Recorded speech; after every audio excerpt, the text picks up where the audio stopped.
Baerla. I believe that's high in Buryatian, which is a part of the Mongolian language. They live near Lake Baikal.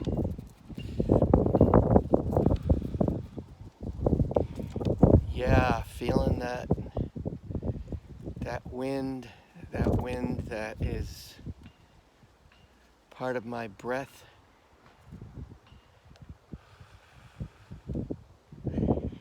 And opening more deeply into my sense doors and inviting you to do the same. That again, it's not just about the words here, it's about embodiment.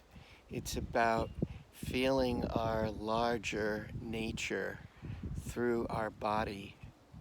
And if you think about our ancestors, they were super keyed in with their senses. They could tell the difference between the wind flowing through a beech, an oak, an aspen, and a pine. They could tell all the different bird sounds. And if we lean in that direction, we may not be quite as good as they were, but it opens us up. It gets us out of our mind stuff. There's nothing wrong with thinking. There's nothing wrong with concepts, but we just don't want to spend all our time there and being pulled to and fro by this idea, that idea, and whatever seems attractive, even seductive on a mental level. We want our power back, and this is part of our power, is moving back into our body intelligence, into our senses, and it's wonderful. It's just wonderful. It's a decision that we want to be alert and curious through our senses, and what inevitably happens is awe and wonder. And this is just such a beautiful way to live. And of course we get bummed out and we get contracted and aversive and so forth. You know, that's part of and heartbroken, and that's all part of the human experience. But I think one of the big things that I'm sharing with you here is the leaning in of feeling those things, noticing those mind states with compassion, and then leaning into being alert and curious and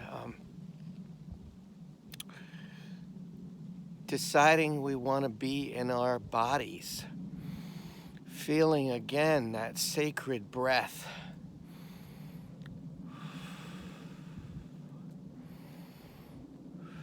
And this is the extra cool part. We can bring that, let's call it external curiosity and alertness into our so-called subjective experience. And the colonial mindset wants to disregard and diminish and make our subjective experience less important. That there's this objective reality, and that's what we need to be paying attention to. And it's like, nope. Again, look at the indigenous traditions. The inner world and the outer world are one world.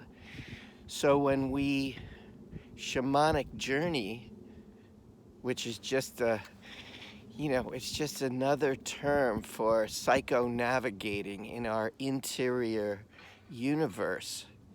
When we psycho-navigate, shamanic journey, when we put power and energy into our dreamtime experience and ask our guides, for instance, what do I need to know right now?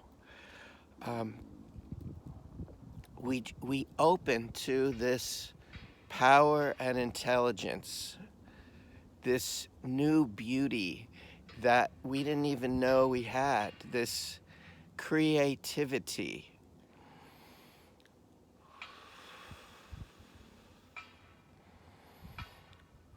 Yep, my neighbor is banging on the he's he's banging on something, and that's part of this human experience too.